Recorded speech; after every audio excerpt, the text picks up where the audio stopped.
옛날 어느 한적한 시골 마을에 과부가 한 명 살고 있었습니다. 그녀는 남편과 아이들을 전염병으로 잃은 후 제가하지 않고 홀로 외롭게 살고 있었습니다. 그러던 어느 날 마을에 어린 머슴이 들어왔습니다.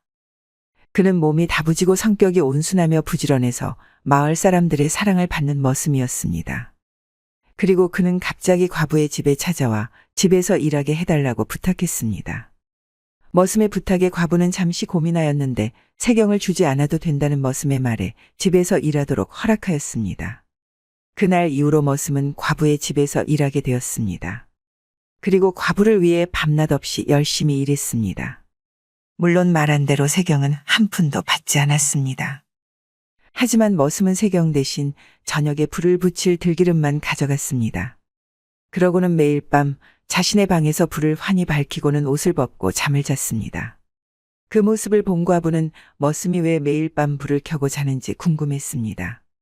아니, 기름 아깝게 왜 매일같이 불을 켜고 잔단 말이냐? 이러다간 세경보다 기름값이 더 나오겠다. 그리하여 과부는 어느 야심한 밤 머슴이 곤히 잠든 틈을 타서 몰래 그의 방을 엿보았습니다.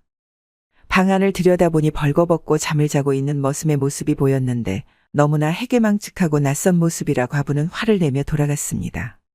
아이고, 남사스러워라. 옆방에 여인네가 있는데 어찌 저리 불을 환히 밝히고 아무것도 입지 않고 자빠져 잔단 말이냐? 아이고, 남사스러워라. 과부는 머슴이 왜 이렇게 행동하는지 궁금했습니다. 그래서 그녀는 다음날 저녁에도 머슴의 방을 엿보러 갔습니다.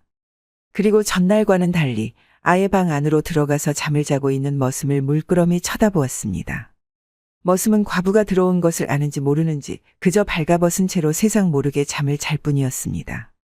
왜 매일같이 불을 환히 밝히고 발가벗고 자는 거냐? 잠버릇 참 고약하구나. 곤히 자고 있는 머슴을 보고 볼이 발그레진 과부는 고개를 가로저으며 다시 뒤돌아 나가려고 했습니다. 헌데 그 순간 자고 있는 머슴의 그것이 과부의 눈에 들어왔습니다.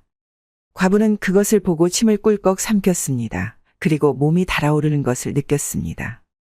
하지만 인내심을 발휘해 흔들리는 마음을 다잡고 짐짓 모른 척하고는 방으로 돌아가 잠을 청하려고 했습니다.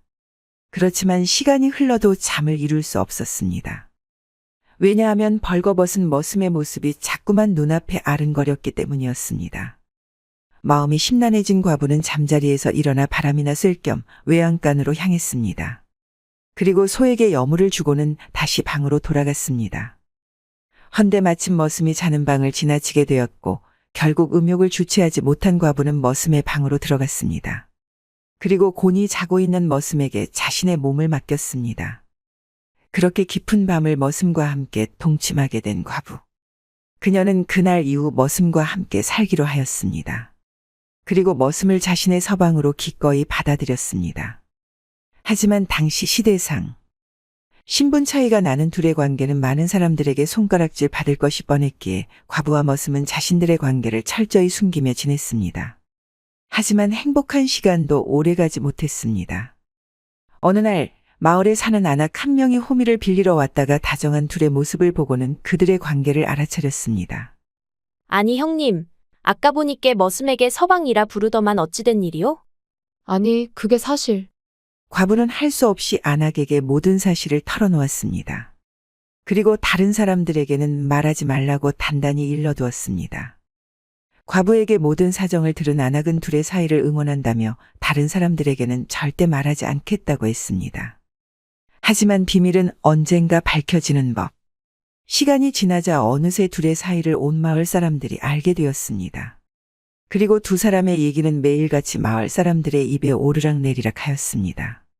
아니 저 과부가 혼자 살더니만 결국 음욕에 눈이 멀어 사내를 끌여들였다네. 그것도 자신의 집에서 일하고 있던 머슴을 말이야. 아무리 그래도 그렇지 어찌 저런 미천한 자를 침실로 끌어들인단 말이냐? 세상 참 잘 돌아간다 돌아가. 난 그럴 수도 있다 생각하네만. 뭐 둘이 좋아 죽겠다는데 우리가 나설 일은 아니지 않은가. 마을 사람들 중 몇몇은 그럴 수도 있다며 둘이 함께 지내는 것에 찬성했지만 대다수는 과부와 머슴을 비난하며 마을의 수치라고 말하고는 두 사람을 마을에서 쫓아내자고 말했습니다. 물론 이 얘기들은 과부와 머슴의 귀에도 들어왔습니다. 그리하여 둘은 마을을 떠날 생각도 해보았지만 정든 마을을 떠나 다른 곳에 정착하는 것 또한 힘든 일.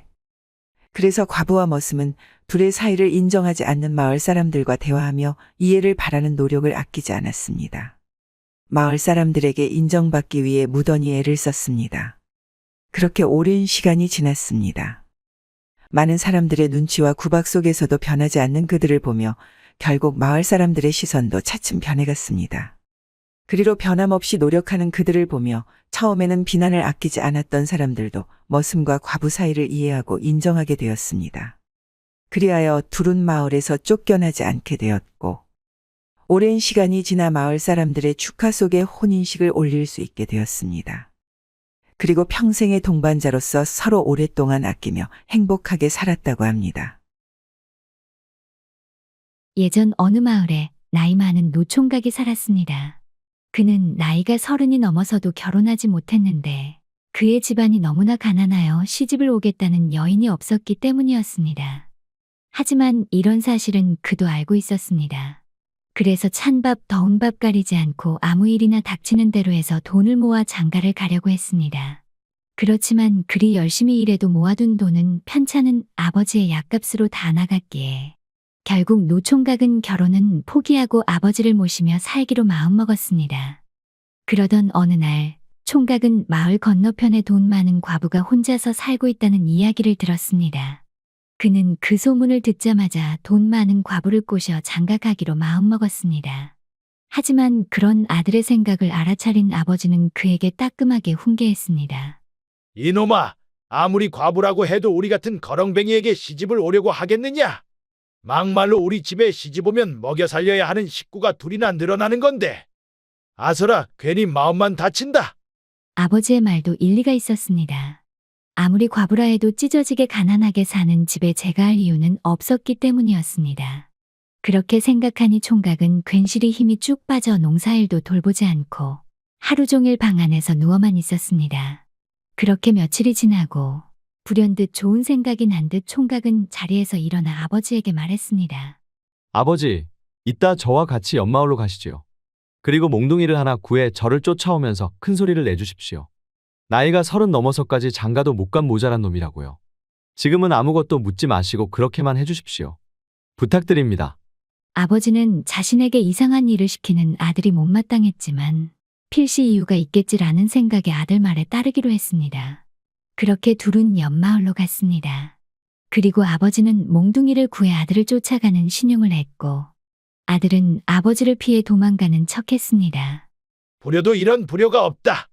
나이가 30이 넘어서까지 장가도 못 간 모자란 놈아. 어차피 후손도 남기지 못할 놈. 그냥 이 자리에서 나에게 맞아 죽어. 아버지가 그리 외치면서 몽둥이를 들고 큰 소리를 내며 쫓아오자 총각은 헐레벌떡 도망치며 과부의 집으로 뛰어들어갔습니다. 느닷없이 나타난 총각의 모습을 보고 과부는 놀라서 물었습니다. 니시길래 아녀자 혼자 사는 집에 이리 뛰어든단 말입니까? 노총각은 놀라 묻는 과부에게 말했습니다.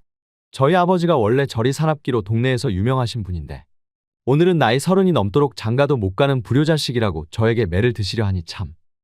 그래서 무례인 걸 알면서도 잠시 아버지의 눈을 피해 이곳으로 숨어들었습니다. 사실 제가 장가 가기 싫어서 안 가는 것도 아니고 저도 장가 가고 싶은 마음은 굴뚝 같습니다. 그런데 대체 뭐가 문제지요? 부끄러운 말이지만 저는 장가를 어찌 가는지 혼례를 어떻게 치르는지 아무것도 모르는 무식쟁이입니다. 총각은 스스로 약간 모자란 사람인 척 대화를 이끌어 나갔습니다. 그리고 그것이 먹혔는지 과부는 그에게 웃음을 지으며 말했습니다. 그런 연유가 있었군요. 그럼 이렇게 하기로 하죠. 제가 오늘 저녁에 혼례 치르는 법을 가르쳐 드리겠습니다. 그리고 그것을 잘만 배우신다면 앞으로 좋은 배필을 만나 혼인하게 될 것입니다. 그렇게만 해주신다면 이 은혜 평생 잊지 않겠습니다. 시간이 흘러 이윽고 저녁이 되자 과부는 죽은 남편의 옷과 갓을 총각에게 입혔습니다. 그리고 앞에 물 한 그릇을 가져다 놓고 혼례식을 거행했습니다. 간단한 예식이 끝난 뒤 과부는 말했습니다. 지금까지 저와 한 것들을 잘 기억하고 계신가요? 이것이 바로 혼례식 예법으로 기억했다가 장가 가실 때 꼭 써먹으시길 바랍니다. 고맙습니다. 예식이 일이 간단한 것이면 진작 장가 갈 수 있었을 텐데. 그런데 한 가지 더 여쭙겠습니다. 대체 첫날 밤은 어찌 보내는 것입니까? 예식이 끝나고 첫날 밤은 어떻게 지내야 하는지 묻는 총각에게 과부는 얼굴을 붉히며 말했습니다.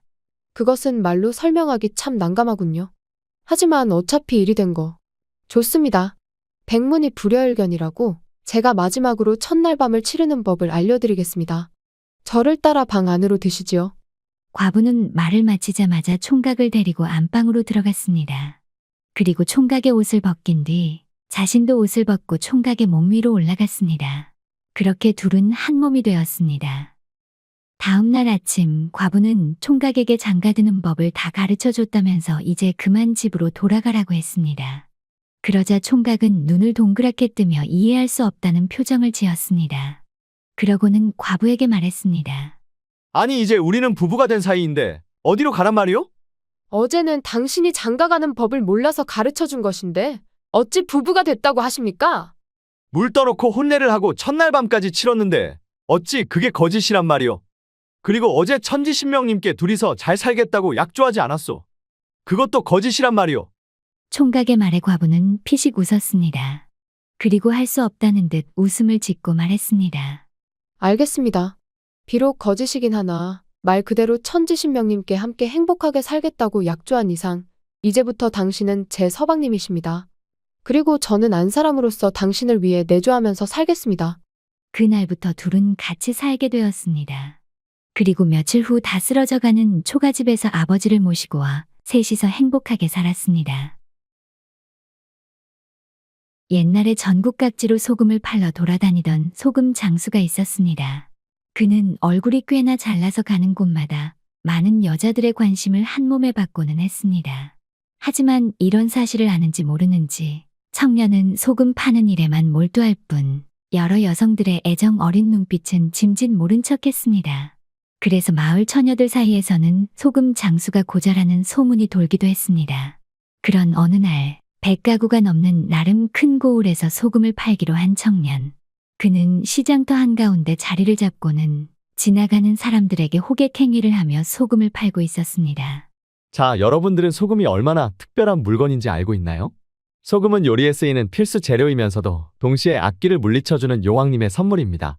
시어머니에게 잘 보이려면 소금 2꼬집을 넣은 된장찌개를, 장례식에 다녀와서 들러붙은 잡기가 걱정된다면 소금 한 움큼을, 자, 이리 와서 질 좋은 소금을 한번 구경해보세요. 오늘 아니면 몇 달 뒤에나 올지 모릅니다. 어서 와서 구경해보세요. 청년이 외치자 많은 사람들이 소금을 보러 왔는데 그 중에서 비단결처럼 고와 보이는 검은색 머리에 단아하게 한복을 입은 여인이 청년의 눈에 들어왔습니다. 그 순간 청년의 가슴에는 한 번도 느껴보지 못한 사랑이란 감정이 싹을 틔웠습니다. 가슴이 두근두근하고 식은 땀이 나고 태어나서 처음 느껴보는 감정인데 저 여인과 함께 길을 거닐고 싶다. 소금을 사고 나서 뒤돌아가는 처녀의 뒷모습을 보며 청년은 생각했습니다. 그러더니 소금 장사는 접어두고 멀어져가는 처녀를 무작정 따라가기로 했습니다. 한참을 뒤따라가 보니 처녀가 큰 기와집 문으로 들어가는 것이 보였습니다. 어찌 그리 곱나 했더니 역시나 부잣집 따님이었구나. 나하고 신분 차이가 너무 많이 나는걸. 청년은 순간 자신의 허름한 옷차림을 보고는 제정신이 들었는지 허탈한 마음으로 발길을 돌렸습니다. 그도 그럴 것이 조선시대는 엄격한 신분제 사회였고 평민과 양반이 결혼한다는 것은 있을 수 없는 일이었기 때문입니다. 그래서 처녀에 대한 마음을 접기로 한 청년이었지만 매일같이 찾아오는 그녀에 대한 그리움은 점점 커져만 갔고 급기야 무슨 일이 있어도 그녀와 꼭 결혼하고야 말겠다는 강한 집념에 사로잡혔습니다. 그리하여 청년은 처녀의 집 앞에 터를 잡고 소금을 팔기로 했습니다. 물론 시장에서 소금을 팔 때와는 다르게 장사는 시원찮았지만 처녀를 다시 한번 만나보고 싶어 하던 청년에겐 그런 것쯤은 문제가 되지 않았습니다. 며칠이 지나고 마침 마시를 나가려고 집 앞을 나서는 처녀를 본 청년. 그는 처녀에게 다가가 첫눈에 반했으니 한 번만 만나달라고 말했습니다. 처녀는 처음에는 곤란한 표정을 지었지만 거듭되는 청년의 구애에 알겠다고 답했습니다. 알겠어요. 그럼 한번 만나보도록 하죠. 그날 밤 야심한 시각의 동네 어귀에서 만난 두 사람. 둘은 이런저런 얘기를 나누었고 처녀는 청년의 건실함과 유머 감각 그리고 잘생긴 얼굴에 반해버렸습니다. 그날 밤 이후로 두 사람은 서로에 대한 사랑을 확인했고 연인 사이가 되었습니다. 둘의 신분 차이는 그들의 장애물이 되지 못했습니다. 그렇게 오랫동안 사랑을 키워나가던 두 사람은 어느 날 처녀의 집 여종에게 이 사실을 들켜버렸습니다.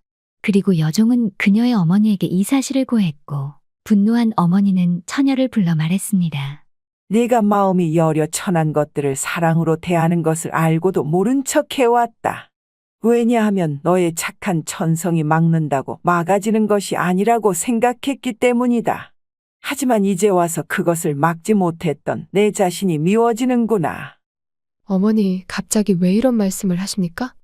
네가 천한 소금 장수와 만나고 있다는 것을 다 안다. 네? 그걸 어떻게? 연유는 묻지 말거라. 다 아는 수가 있으니. 그리고 갑작스런 얘기지만 이웃 마을 최진사 댁 아들과 혼인 날짜를 잡아놨으니 그리 알 거라. 그동안 몸조심하고. 어머니, 어떻게 저에게 한마디 말씀도 없이 그리 하십니까? 말하면 그 천한 것과 헤어질 수 있겠느냐? 어머니의 물음에 처녀는 아무 말도 하지 못했습니다. 어머니는 처녀의 침묵에 혀를 끌끌 차며 내 저럴 줄 알았다라는 말을 남기고 방 안으로 들어갔습니다. 한편 매일같이 미래를 즐기던 숲에서 처녀를 기다리고 있던 총각. 그런데 시간이 지나도 처녀는 나타나지 않았고 괜시리 걱정되는 마음에 처녀의 집으로 찾아가려던 때 갑자기 머슴이 나타나 총각에게 서신 하나를 건네주고는 사라졌습니다. 서신에는 그녀가 옆마을 최진사 댁 아들과 혼인한다는 말과 함께 다시는 자신을 찾아오지 말라는 말만 적혀 있을 뿐이었습니다. 청년은 큰 슬픔에 빠졌습니다. 자신의 배필을 찾았다고 생각했는데 갑작스런 그녀의 혼인 소식에 정신이 나가버릴 지경이었습니다. 하지만 모든 것을 포기하고 가만히 앉아서 슬퍼하는 것은 청년의 성격에 맞지 않았습니다. 다음날 청년은 처녀와 결혼하기로 한 최진사 어르신의 집을 수소문하여 찾아갔습니다. 그러고는 다짜고짜 머슴을 불러 도련님을 만나게 해달라고 말했습니다. 물론 머슴은 청년을 미친 사람 취급하며 내쫓으려 하였습니다. 헌데 마침 밖이 소란스럽자 무슨 일인지 알아보러 나온 도련님이 그 장면을 보고는 청년을 안으로 들이라 말했습니다. 머슴은 그의 말에 청년을 안으로 들였고 청년은 도련님을 만나자마자 지금까지 처녀와 있었던 일들, 그녀를 만나기 위해 했던 노력, 또 그녀가 자신에게 얼마나 중요한 사람인지 말했습니다. 청년의 말을 가만히 듣고 있던 도련님은 심각한 표정을 하고는 입을 열었습니다. 내 무슨 말인지 알겠네. 그리고 자네의 그런 노력에 감동한 것도 사실이고 말야. 하지만 집안 어르신들께서 약조한 것을 내가 어찌할 수는 없지 않은가. 대신 나에게 생각이 있으니 나를 믿고 내가 하자는 대로 따라와 주게. 그럴 수 있겠는가? 물론입죠, 도련님. 어떤 일을 하시려는 건지 짐작도 못하겠지만 그리 말하시니 도련님을 믿고 시키는 일은 다 하겠습니다. 어느덧 시간은 흘러 처녀의 혼인날이 되었습니다. 처녀는 가마를 타고 나타났는데 밤새 많이 울었는지 눈이 퉁퉁 부어 있었습니다. 다 너의 행복을 위해서 이 어미가 벌인 짓이니 너무 원망하지 말거라. 풀이 죽은 자신의 딸이 마음에 걸렸는지 어머니는 위로의 말을 건넸습니다. 그리고 잠시 후 신랑이 나타났습니다. 하지만 놀랍게도 신랑은 곧불에 걸렸다는 이유로 하얀 천으로 얼굴을 가리며 나타났는데 처녀는 한눈에 보자마자 그가 자신이 사랑한 청년인 것을 알아차렸습니다. 원래 결혼하기로 했던 부잣집 도련님은 소금 장수의 처지를 불쌍히 여겨 결혼을 뒤엎고 싶었지만 부모님들이 약조한 이상 그럴 수 없었습니다. 그리하여 소금 장수가 마치 자신인 양 얼굴을 가리고 혼례식에 참석하도록 꾸몄습니다. 물론 말을 하면 들킬 수 있었기에 곧불에 걸렸다는 핑계를 대도록 하고 말이죠.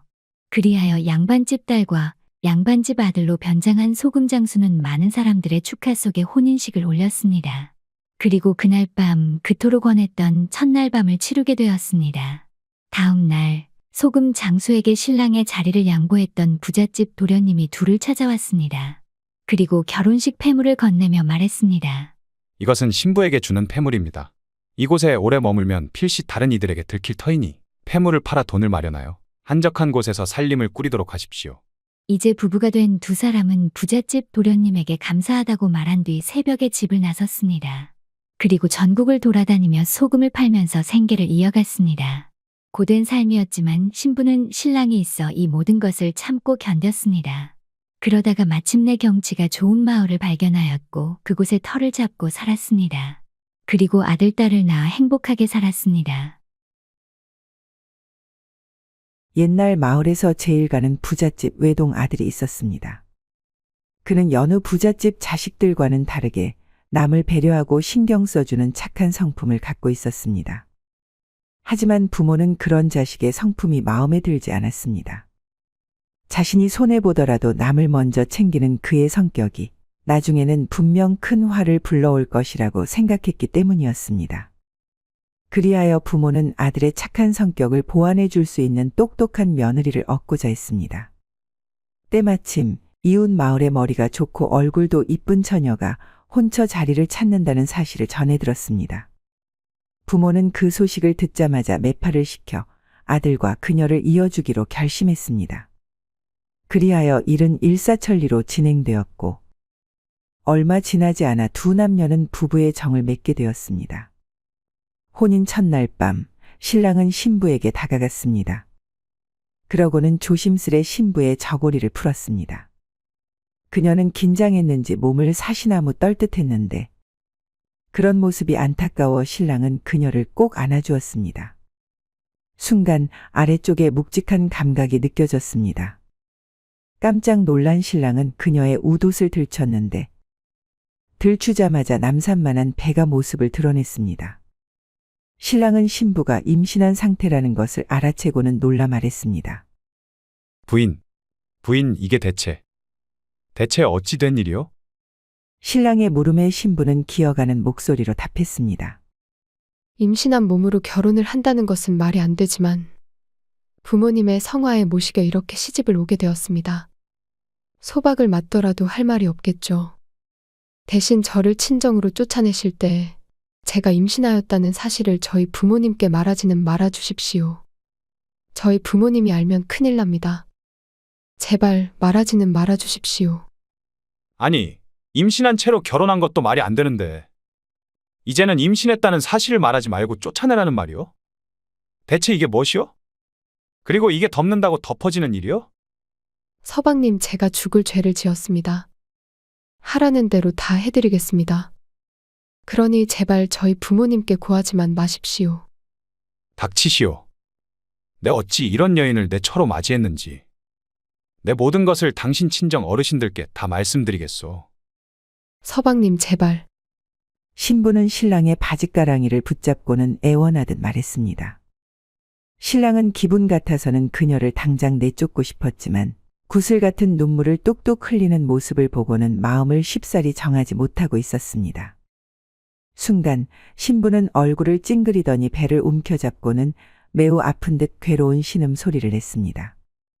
신음소리에 신랑은 신부가 곧 출산할 것이라는 것을 알아차렸고 조용히 여종을 부른 다음 산파를 데려오라 말했습니다. 여종은 의아해했지만 더는 묻지 않고 밤길을 달려 산파를 데리고 왔습니다. 늦은 시각 신방에 들어온 산파는 배가 남산같이 불러 곧 출산을 할 것 같은 새 신부를 보며 놀라 말했습니다. 아이고, 내 평생 살면서 이런 해괴한 일은 처음 봅니다. 남산만한 새 신부의 모습이 어찌 이리 볼상사나운지. 산파는 금방이라도 쌍욕을 내뱉을 듯한 표정을 지었지만 표정과는 다르게 조심스런 손짓으로 새 신부의 가랑이에 손을 갖다 댔습니다. 시간이 흐른 뒤 산파의 주름진 손에 건강한 사내 아이가 들려 나왔습니다.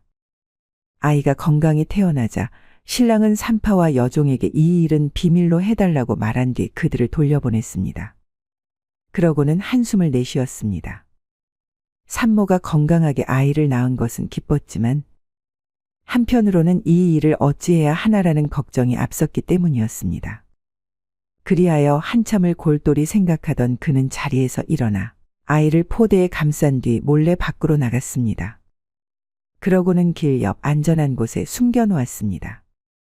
서방님, 아이는 대체 어찌하고 혼자 들어오시는 겁니까?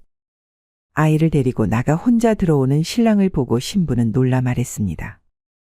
다 내게 생각이 있어. 나를 믿고 따라주시오. 다음 날 신랑은 날이 밝자마자 밖으로 나갔습니다. 그리고 집으로 돌아오면서 길 옆에 숨겨놓았던 아이를 들어올리고는 호들갑을 떨며 말했습니다. 아니, 어느 때려 죽일 놈이 길 옆에 아이를 버려 두었단 말이냐? 그는 다른 사람이 다 듣도록 큰 목소리로 역정을 낸 뒤 아이를 집으로 데리고 왔습니다. 그리고 아들의 목소리에 놀라 밖으로 나온 부모님에게 버려진 아이를 보며드리고는 이 불쌍한 아이를 자신들이 키우겠다고 말씀드렸습니다. 부모님은 기막혀하며 말했습니다. 이놈아, 그게 신혼인 내 놈이 할 소리니? 아이고, 저놈이 이제 하다 주워온 아이를 키우겠다고 하네? 여보, 저 정신 나간 놈 좀 말려주세요. 너 이놈! 정녕 제정신인 게냐? 누구의 씨인지도 모르는 아이를 어찌 키운단 말이냐? 하지만 아들은 물러서지 않았습니다. 그는 자신들이 혼이 난 날에 나타난 아이가 큰 복일 수도 있다면서 만약 이를 저버린다면 큰 불행이 닥쳐올지도 모른다며 부모님을 설득했습니다. 부모님과 자식 간의 설전이 오가고 결국 부모님은 친자식을 낳을 때까지라는 조건을 걸고 아이를 키우라고 허락하였습니다. 겨우 키워도 된다는 승낙을 받아낸 그는 신부에게 이 기쁜 사실을 알렸고 그녀는 자신을 위해 애쓴 신랑의 넓은 마음씨에 감동하여 하염없이 눈물을 흘렸습니다. 어느덧 시간은 흘러 아들이 서당에 갈 나이가 되었습니다. 그동안 부부는 슬하에 자식을 두지 않았는데 친자식을 낳을 때까지라는 조건이 걸려 있었기에 일부러 자식을 갖지 않았던 것이었습니다. 그래서인지 아들은 외동으로 자라는 동안 자신밖에 모르는 버릇없는 놈이 되어 있었고 그런 성격 때문인지 매일같이 서당에서 다른 아이들을 괴롭히는 것이 일상이었습니다. 보다 못한 부부는 아들을 혼내기도 하고 다독여도 보았지만 다 소용없는 짓이었습니다.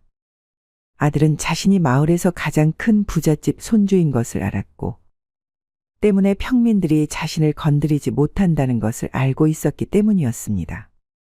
그런 어느 날 기어코 일이 터지고 말았습니다. 어제 우리 아버지한테 다 전해들었어. 내가 주워온 자식이라는 것을 말이야. 내가 대감 어르신 손주라서 그동안 건드리지 못했는데 이제는 그러지 않아도 돼. 그게 참말이요? 어쩐지 아무리 좋은 옷을 입혀놔도 귀티가 나지 않더라니. 아이들은 그동안의 울분을 토해내듯 아들에게 막말을 퍼부었습니다. 그는 아이들의 말에 분을 이기지 못하고 주먹을 휘둘렀는데 아이들은 양자로 밝혀진 아들을 둘러싸고는 마구 때렸습니다. 그는 예전 자신에게 아무 말도 하지 못하고 괴롭힘을 당했던 평민 아이들에게 맞았다는 사실이 너무 부끄럽고 분했습니다. 그리하여 집에 도착하자마자 부모님께 달려가 자신이 친 아들이 맞냐 물었습니다. 아들의 물음에 부부는 말도 안 되는 얘기라며 손살이 쳤지만 재차 묻는 그에게 할 수 없이 그동안 있었던 출생의 비밀을 얘기해 줬습니다. 아들은 큰 충격을 받았습니다. 자신이 무시하던 평민 아이들과 같은 신분인 것을 믿을 수 없었습니다. 어찌 이럴 수가 있단 말이냐? 마을에서 제일 가는 김대감 집의 손자인 내가 어찌 저 천한 놈들과 같단 말이냐? 이럴 수는 없다. 말도 안 된다. 아들은 자신이 그토록 무시하던 평민들 같은 신부님을 알게 되었고 내일이면 마을의 모든 사람이 알게 될 것이라는 두려움에 사로잡혔습니다. 그리하여 그날 밤 아들은 자신의 정체를 아는 이가 없는 먼 곳으로 떠나기로 결심했습니다. 그러고는 집에 모셔둔 폐물과 땅 문서를 몰래 가지고 집을 떠났습니다. 폐물과 땅 문서를 전당포에 팔아버린 아들은 전국 방방곡곡을 유랑하듯 돌아다녔습니다. 그리고 돈이 떨어지자 거린을 따라다니며 밥을 얻어먹고 사당패에서 자비를 하며 이슬을 피해 잠을 청했습니다.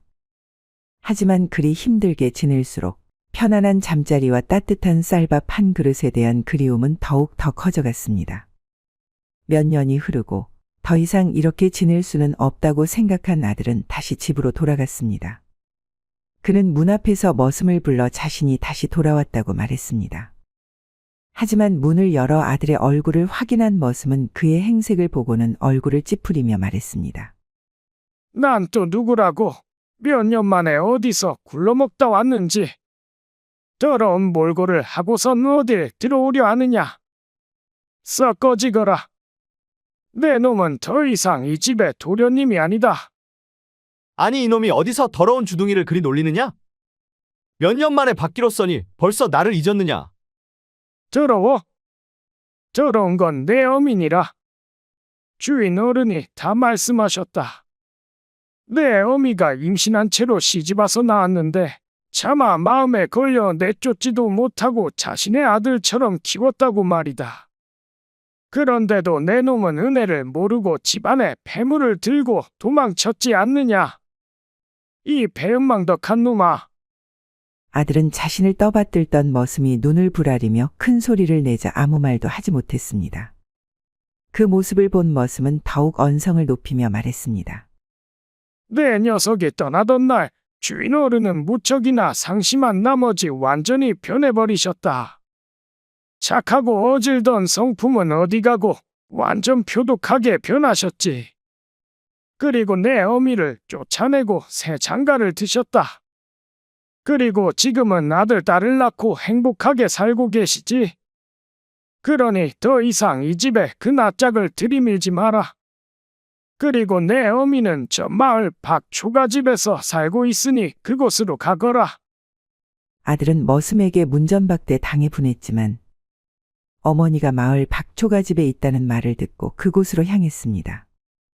이윽고 도착한 초가집은 다 쓰러져가는 폐가였고 아들은 안으로 들어가서 어머니에게 집 나간 아들이 다시 돌아왔다고 말했습니다. 어머니는 며칠은 굶은 듯 무척이나 초췌한 모습이었습니다. 아들은 그 모습을 보자마자 눈시울이 뜨거워졌습니다. 어머니는 아들의 모습을 보고는 잠시 반가워했지만 이내 원망의 눈빛을 보내며 말했습니다.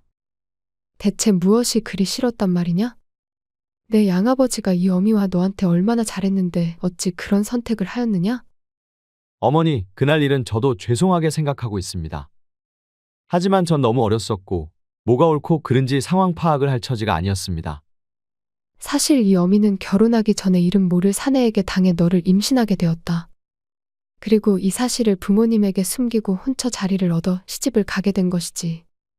그리고 이 모든 것을 알면서도 덮어준 게 내 양아버지였다. 그런데 은혜를 어찌 원수로 갚는단 말이냐? 어머니 죄송합니다. 하지만 그건 양아버지도 원해서 한 일이 아닙니까? 제가 있음으로 인해 두 분은 행복한 결혼 생활을 하신 것 아닙니까? 근데 왜 그런 사실을 잊고 모두 제 탓으로 돌린단 말입니까?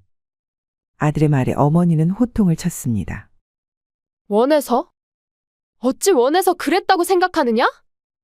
그가 원해서 아이를 갖지 않았다고 생각하느냐? 다 너를 위해서 그리고 나를 위해서 그리 행동한 것이다. 너는 몇 년간이나 세상을 돌아보고 왔는데도 아직 그리 모르느냐? 그럼 말해보거라. 전국을 돌아다니면서 수많은 사람을 만났을 테지. 헌데 아무 이유 없이 너를 도와주는 사람이 몇이나 있더냐? 아무것도 바라지 않고 너에게 베푸는 사람이 몇이나 있더냔 말이냐? 아들은 고개를 숙이고는 아무 말도 하지 못했습니다. 너는 아무것도 변하지 않았구나. 나를 범했던 그 더러운 놈의 피가 너에게도 흐르고 있는 것 같구나. 그만하자. 됐다. 더 이상 꼴도 보기 싫으니 이 집에서 나가거라. 내 오늘부로 이 자리에서 너와의 연을 끊겠다. 아들은 연을 끊겠다는 어머니의 말에 몹시 화가 나서 방문을 박차고 나갔습니다. 그러고는 더 이상 부모에게 집착하지 않고 자신만의 길을 찾아 꼭 성공에 돌아오겠다고 다짐했습니다. 하지만 제대로 배운 것도 없고 신분도 불확실한 그를 받아주는 곳은 아무 데도 없었습니다. 그리하여 그는 예전과 같이 사당패에 들어가 이런저런 일을 하며 밥을 얻어먹는 생활로 다시 돌아갔습니다. 그리고 그렇게 몇 년의 시간이 더 흐른 뒤 아들은 결국 병을 얻어 사당패에서 쫓겨나게 되었습니다. 그리고 아무데도 갈 곳이 없었던 아들은 한겨울날 추운 길거리에서 잠을 청하다가 결국 하늘나라로 가게 되었다고 합니다.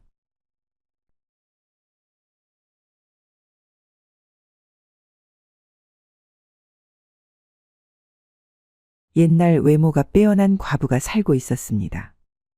그녀는 신혼 초 남편을 병으로 잃은 뒤 오랫동안 혼자 살고 있었는데 그래서인지 가끔씩 청승맞게 혼자 살고 있는 자신의 처지가 안타깝게 느껴졌습니다.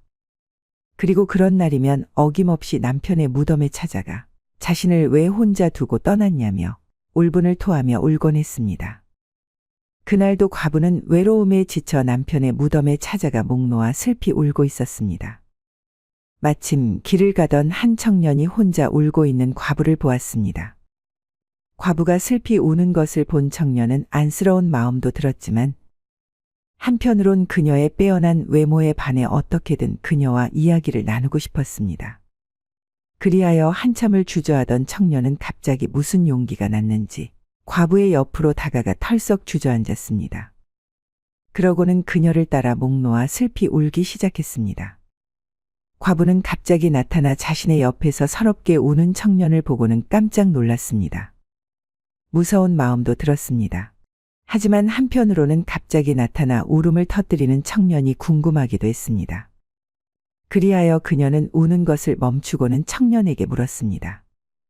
저는 죽은 남편이 그리워서 이렇게 무덤 앞에서 울고 있는 것인데 댁은 누구시길래 갑자기 제 옆에 앉아 그리 슬피 우는 것입니까? 과부의 물음에 청년은 말했습니다. 사실 내 처가 죽은 지 얼마 되지 않았는데 마침 이곳을 지나가다 아주머니께서 서러워 슬피 우는 모습을 보니 저도 모르게 울음이 터져 나왔습니다. 그런가요? 처음에는 이상한 사람이라 생각했는데 알고 보니 저와 같은 아픔을 겪고 계시는 분이시군요. 과부는 청년의 처지가 자기와 같은 것을 알자 안타까운 마음이 들었습니다. 청년은 과부의 말에 우는 것을 멈추고는 말을 이어나갔습니다. 죽은 제 부인은 저와 천생연분이었습니다. 주위 사람들 모두 진정한 배필을 찾았다며 저를 부러워했죠. 그도 그럴 것이 저와 모든 것이 잘 맞았기 때문이었습니다. 심지어 그 속궁합까지 말이죠. 속궁합이요? 네. 이리 말하기는 그렇지만 혼인한 첫날 밤 후로 한 번도 빠짐없이 남녀의 정을 나눌 정도였으니 말 다 했죠. 과부는 그의 말에 놀라 얼굴을 붉히고는 물었습니다. 매일같이 함께 사랑을 나누었다는 말인가요? 어떻게 그럴 수가 있죠? 제가 원체 체력이 좋아서 예전부터 저작거리의 변강세라고 불리던 놈이었습니다. 그리고 제 아내도 예전부터 옥녀라고 불리던 여성이라 매일같이 사랑을 나누는 것은 그리 어렵지 않은 일이었죠.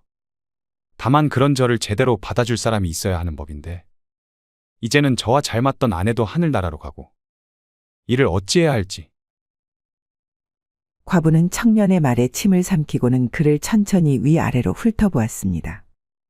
청년은 얼굴도 반반하고 체격도 좋아 힘 꽤나 쓸 것 같이 보였습니다. 그리하여 과부는 자리에서 일어나 청년의 손을 잡고 말했습니다. 당신이나 나나 같은 처지네요.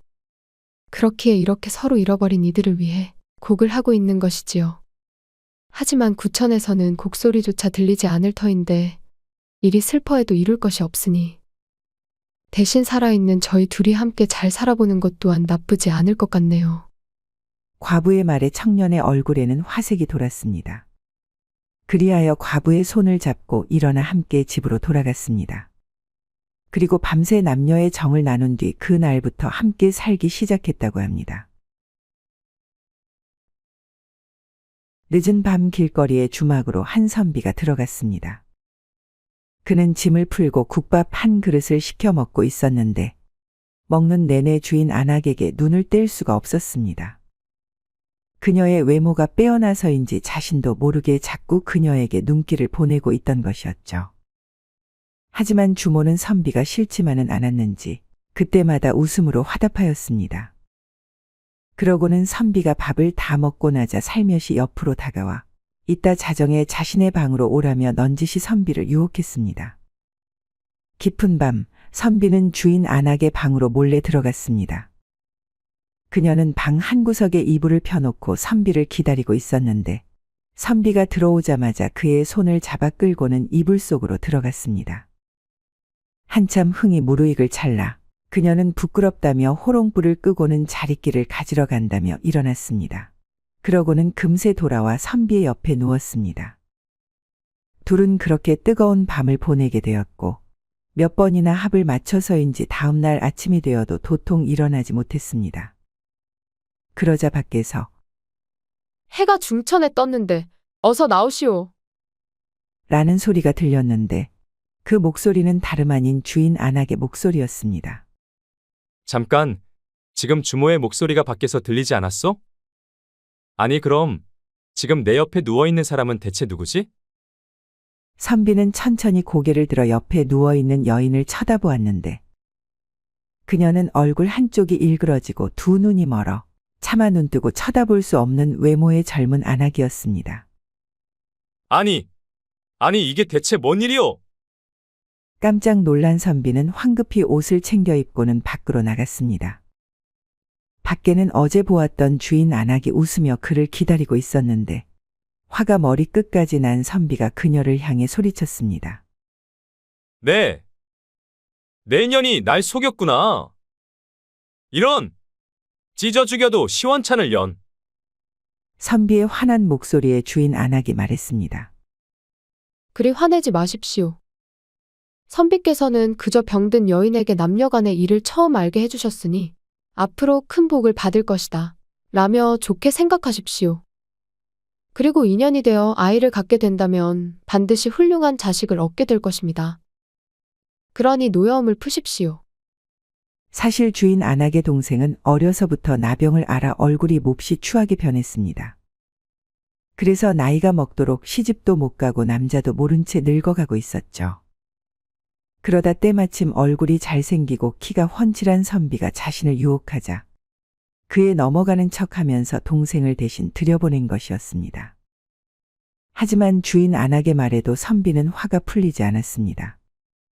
그래서 그는 아침밥도 먹지 않고 곧바로 짐을 챙겨 주막을 떠나버렸습니다. 시간이 흘러 10여 년 뒤 선비가 일이 있어 다시 그 주막 앞을 지나가게 되었는데 그는 예전 일의 앙금이 남아있어서인지 그곳에 묵지 않고 옆집에 묵었습니다. 그러면서 선비는 일 때문에 이리저리 왔다 갔다 하며 주막을 힐끔힐끔 훔쳐보았는데 그곳에는 빼어나게 잘생긴 아이가 한 명 있었습니다. 아이는 주인 아낙을 도와 과객들에게 음식을 나르고 있었는데 하는 행동이나 말투가 예사 아이와는 다르게 귀티가 났습니다. 문득 선비는 아이의 정체가 궁금해졌습니다. 그리하여 집주인에게 넌지시 주막집 아이에 관해 물었죠. 그러자 집주인이 말했습니다. 저 아이는 주막집 주인 동생의 아들인데 성이 없는 것으로 합니다. 성씨가 없는 아이라고? 어찌 성이 없단 말이오? 그게 주막집 주인의 여동생이 몹쓸 병을 앓아서 얼굴이 그 요괴처럼 흉측하게 변했습죠. 그래서인지 가까이 하는 사람이 아무도 없었습니다. 물론 시집도 못 갔지요. 헌데 어떤 멀쩡하게 생긴 과객이 혹자는 맹인이라고도 하지만 어쨌든 한 과객이 글쎄 흉측하게 생긴 그 여동생과 하룻밤을 같이 보냈다지 뭡니까. 그러고는 그 후에 여동생이 임신을 했는데 한방에 임신이라니 그놈 참 대단한 놈이었나 봅니다. 하여간 임신을 했는데 안타깝게도 아이를 낳자마자 그만 세상을 떠나고 말았죠. 그 후로 아이는 쭉 저 상태로 주막집 일을 도우며 살고 있습죠. 참 안타까운 일입니다. 선비는 그 이야기를 듣자마자 그 아이가 자신의 아이임을 확신했습니다. 그래서 그는 곧바로 옆 주막집으로 가서 주인 아낙을 만났습니다. 그녀는 10년이 지났음에도 아직도 선비를 똑똑히 기억하고 있었기에 그를 반갑게 맞아주었죠. 그러고는 아이를 불러 말했습니다. 인사드려라. 너의 친아버지시니라. 아이는 당황해하며 눈을 동그랗게 뜨곤 어쩔 줄 몰라 했습니다. 자신을 낯설어하며 우물쭈물하는 아이를 선비는 꼭 안아주었습니다. 그러고는 주인 아낙에게 말했습니다. 이 아이가 그날 밤의 일로 인해 태어난 내 자식이 맞소? 정말로 내 친아들이 맞냔 말이오. 네, 선비님. 그날 밤의 일로 인해 태어난 선비님의 친아들입니다. 선비는 한동안 아이를 꼭 끌어안았고 이내 정신을 차리고는 주인 아낙에게 물었습니다. 친어머니는 죽었다고 들었는데 대체 어찌 된 일이오? 주인 아낙은 눈시울을 붉히며 말했습니다. 사실 그녀는 수년간 앓고 있던 지병으로 인해 몸이 몹시 허약해진 상태였습니다. 그래서 산파가 아이를 낳지 말자고 낳으면 어미의 목숨이 위험하다 말렸는데 동생은 절대 아이를 포기할 수 없다고 말했습니다. 그리고 아이를 품에 안아보지도 못하고 세상을 떠났죠. 그 말에 선비는 슬픈 표정을 지었습니다. 그러고는 아들을 보고 무엇인가 결심한 듯 주인 안악에게 말했습니다. 내 비록 형편은 넉넉치 않으나 사내 아이 하나를 키울 정도의 재력은 되어. 그러니 이 아이가 내 친자식인 것을 안 이상 가족 하나 없는 이곳에서 지내게 놔둘 수 없소. 그러니 아이는 내가 데려가도록 하겠소. 그대도 이해할 것이라 믿소. 주인 안악은 그것이 도리에 맞는 일이라며 순순히 자신의 조카를 선비에게 맡겼습니다. 선비는 그 길로 아들을 데리고 자신의 집으로 갔습니다. 그리고 그에게 학문을 직접 가르쳤는데 아들은 아버지를 닮아서인지 하나를 가르치면 열을 아는 똑똑한 아이였고 신동 소리를 들을 정도로 마을에서 가장 똑똑한 아이로 자라났습니다.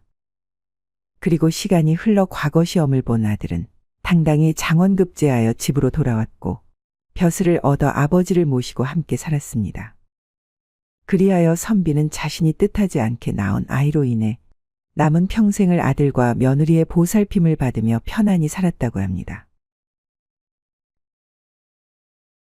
옛날 마을에 한 선비가 살았는데 말투가 우아하고 기품이 있으며 행실 또한 매우 고상하였습니다. 그는 일찍이 아내를 여의고 아들과 며느리와 한 집에서 살고 있었는데 아들 내외는 아버지를 극진히 모시며 효도하며 살았고 집안의 화목함은 온 동네에 소문이 날 정도였습니다. 그러던 어느 날 과객이 찾아와 하룻밤만 묵고 가게 해달라고 청했습니다. 과객은 여느 떠돌이와는 다르게 기품이 있어 보이는 청년이었습니다. 선비는 청년과 얘기를 나눠보았는데 생긴 대로 학식이 깊어서 아는 것이 많아 밤새도록 같이 이야기를 나누어도 지루함이 없었습니다. 그리하여 둘은 술을 마시며 많은 이야기를 나눴습니다. 하지만 청년은 밤이 끝나도록 끝끝내 자신의 이름만은 밝히지 않았죠. 그날 이후로도 청년은 몇 차례 더 찾아왔고 그와 얘기를 나누는 것을 좋아하던 선비는 그때마다 꼭 하룻밤 묵어가라며 청년에게 권했습니다. 선비는 뜻이 맞는 그와 밤새 얘기를 나누는 것이 무엇보다 즐거웠기 때문이었죠. 그러던 어느 날 청년이 선비의 집을 또 찾아왔습니다. 하지만 그날따라 선비의 얼굴에는 수심이 가득했고 그 연유가 궁금했던 청년은 저녁밥을 먹자마자 그에게 물었습니다. 주인장, 혹시 무슨 일 있습니까? 오늘따라 얼굴에 수심이 가득해 보입니다. 청년의 말을 들은 선비는 가만히 뜸을 들이다가 힘겹게 말을 꺼냈습니다. 이런 말 하기는 송구스럽지만 아무래도 오늘 밤 집안에 사람이 죽어나가는 일이 일어날 것 같습니다. 이 모든 것은 손님과는 상관없는 일, 또한 손님의 힘으로는 어찌할 도리가 없으니 그만 돌아가시는 것이 나을 듯 싶습니다. 선비의 말에 청년이 놀라 말했습니다. 사람이 죽어나간다뇨. 대체 무슨 일이길래 그렇습니까? 아무리 우리의 인연이 얕다고는 하나 사람의 목숨이 걸린 일. 어찌 보고만 있겠습니까? 무슨 일인지 상세하게 말씀해 주십시오. 찰나의 침묵이 흐르고 열릴 것 같지 않던 선비의 무거운 입이 열렸습니다. 저에게 아들놈 하나 있다는 것을 알고 계시지요. 어미가 일찍 죽어서 젖동량을 하며 애지중지 키운 아들놈이지요. 그리고 결혼하여 이 못난 아비에게 효도하는 착한 아들놈이기도 하고요. 근데 이놈이 글쎄 큰 사고를 치고 말았지 뭡니까? 그게 뭔고 하니? 선비는 잠시 뜸을 들이더니 다시 입을 열었습니다. 그놈이 글쎄 마을에서 제일 가는 부잣집 며느리와 정을 통하다가 발각됐지 뭡니까? 물론 그 때문에 자식놈이 벌 받는 것은 그러려니 하겠는데 부잣집 대감이 그 사실을 알고서 아들놈을 벌하는 대신 우리 집 며느리를 데리고 가겠다지 뭡니까? 며느리, 우리 며느리가 대체 뭔 죄를 지었답니까? 죄 지은 사람은 가만히 놔두고 엄한 사람을 벌주는 격이지요. 그리하여 오늘 밤 그 대감놈이 오면 낫을 들고 내가 죽나 결판을 낼 참이었습니다. 그러니 신경 쓰지 마시지요. 선비의 말을 듣고 있던 청년이 말했습니다. 설마 그 대감이 그렇게까지 하겠습니까?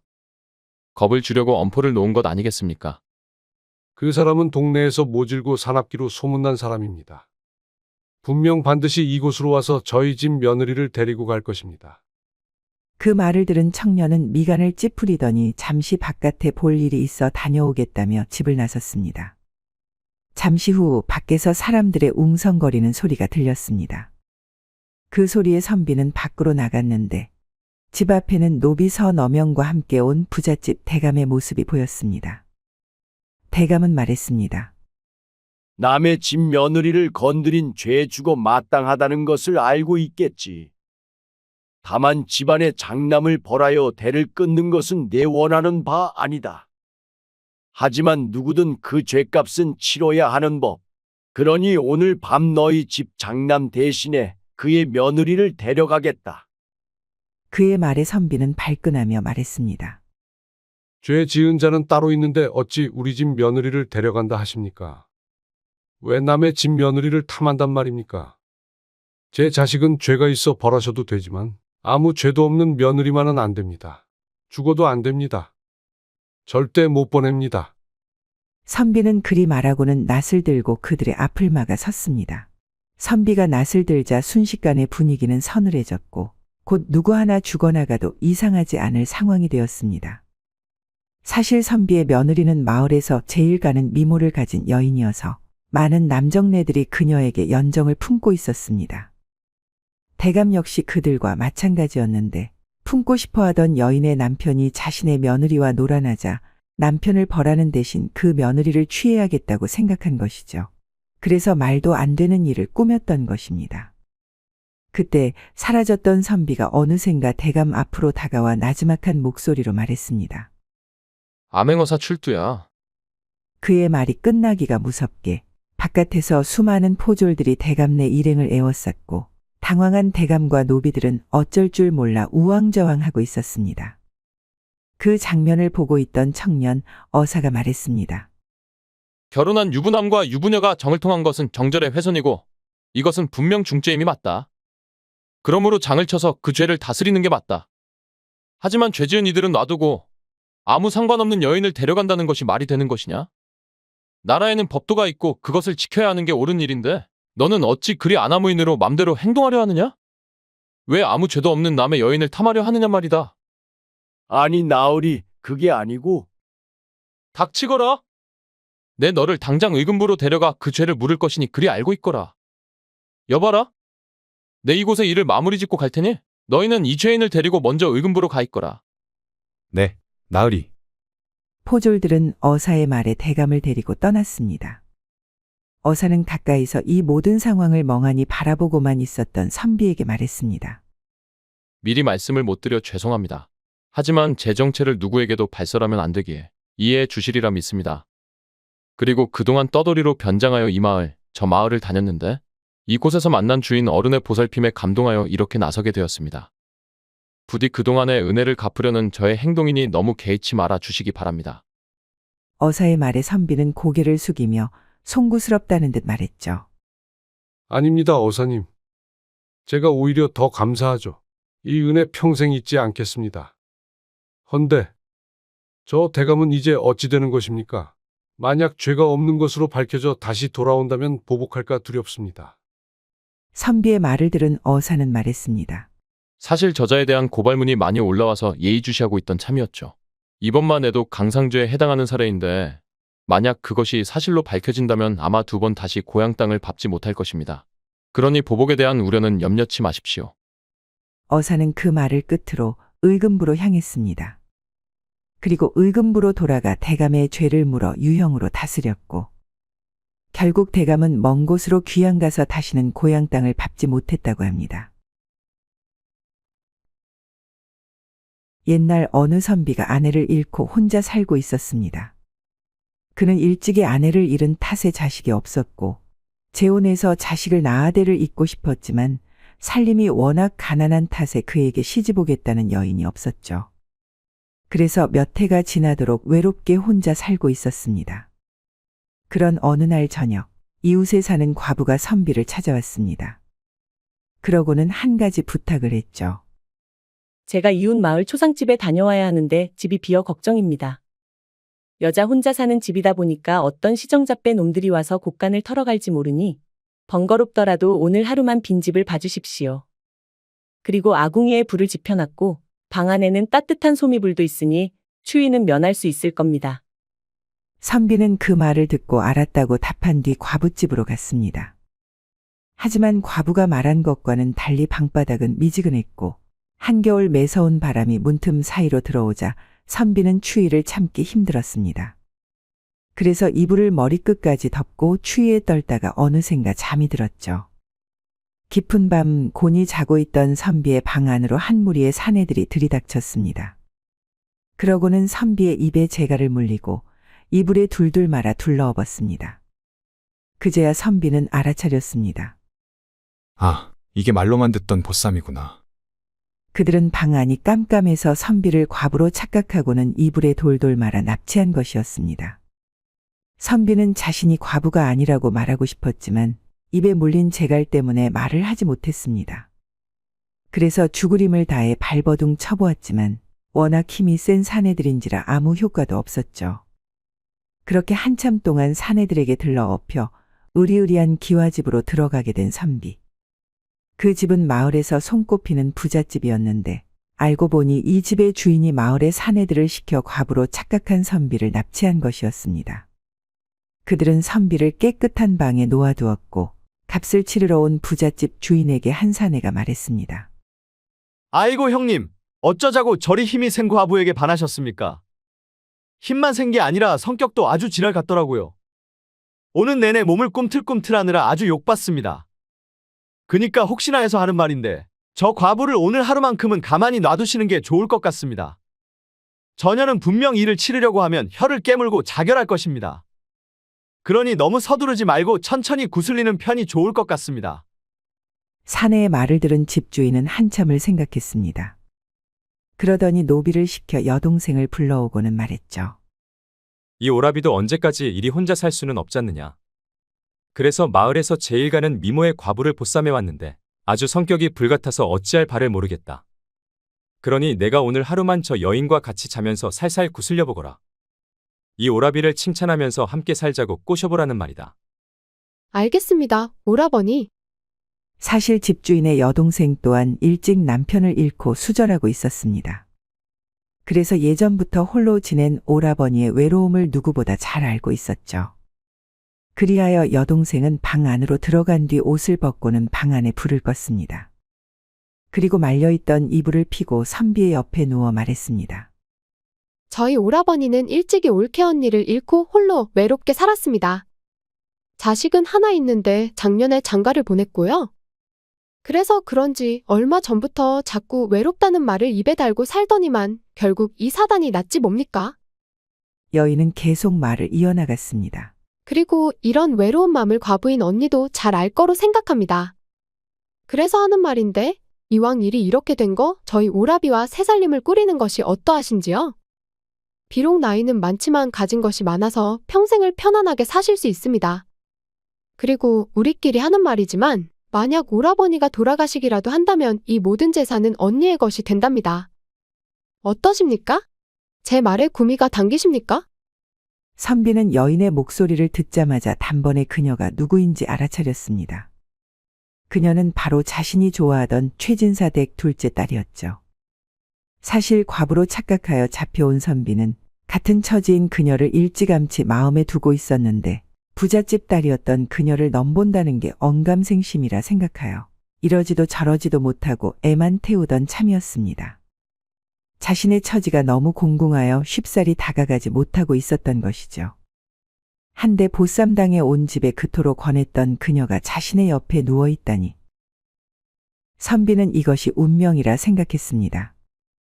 그래서 그는 입에 물린 재갈을 풀고 누워있는 그녀의 손을 꼭 잡았습니다. 그러고는 그녀를 힘껏 껴안았습니다. 여인은 말했습니다. 언니, 왜 이러세요? 선비는 말했습니다. 나는 당신의 오라비가 사랑하는 과부가 아니오. 단지 그 옆집에 사는 이생이라오. 아.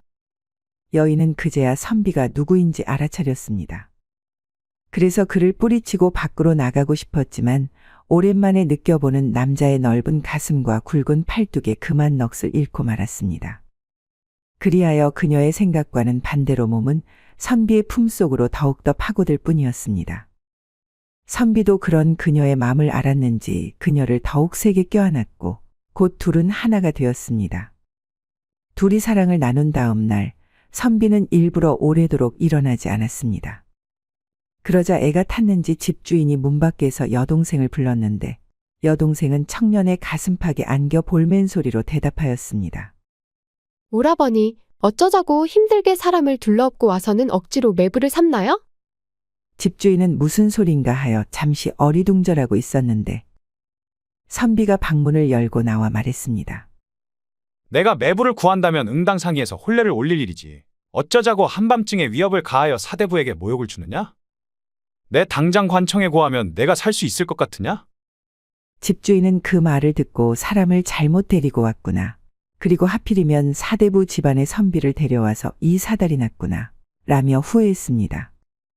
하지만 이미 엎질러진 물. 그는 땅에 엎드려 죽을 죄를 지었다고 한 번만 봐달라며 선비에게 애원했습니다. 오라버니가 엎드려 비는 것을 본 여동생은 말했습니다. 이제 한 가족이 됐는데 좀 봐주세요. 서방님. 마누라가 그리 청한다면 내 안 들어줄 이유가 없지 않은가. 대신 처남에게 부탁이 있는데 우리가 함께 살 수 있게 재산을 좀 나눠주지 않겠나? 말해 뭐하나요? 당연히 오라버니는 그리 하실 겁니다. 아끼는 여동생이 재혼하는데 빈손으로 보낼 리 없으니까요. 그리하여 선비는 집주인을 관아에 고발하지 않는 대신 그에게 얼마간의 재산을 나누어 받아 그의 여동생과 혼인하여 새 살림을 차렸습니다. 그리고 둘 사이에 떡두꺼비 같은 아들을 낳아 평생을 행복하게 살았다고 합니다.